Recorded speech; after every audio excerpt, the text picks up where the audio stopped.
بسم اللہ الرحمن الرحیم۔ پاکیزگی کی اہمیت۔ حضور اکرم صلی اللہ علیہ وسلم نے ارشاد فرمایا، پاک رہنا آدھا ایمان ہے۔ مسلم۔ تشریح۔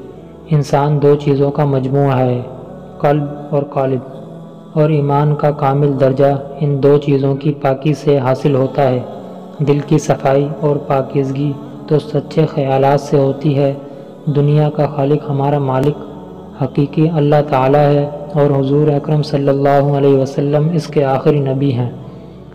اگر دل نے ان سچائیوں کو قبول کر لیا تو انسانی ذات کا آدھا حصہ یعنی قلب پاک ہو گیا تو انسان نصف ایمان والا ہو گیا، اور جب قالب کی پاکیزگی بھی اختیار کر لی یعنی اپنے جسم کو صاف ستھرا رکھا تو گویا نصف ایمان اور حاصل ہو گیا۔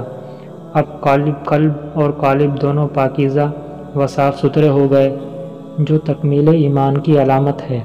اس لیے حدیث شریف میں ظاہری پاکی کو نصف ایمان فرمایا گیا ہے۔ حاصل اس کا یہ ہے کہ ہمارا مذہب ہمیں ہر طرح سے صاف و شفاف رکھنا چاہتا ہے، اور ظاہری صفائی کا بھی اس کے ہاں اتنا ہی اہتمام کیا جاتا ہے جتنا باطن کی صفائی کا۔ اور حقیقتاً یہ ہے کہ ظاہری پر گندگی دل و دماغ کو بھی گندا میلا کچیلا کر دیتی ہے۔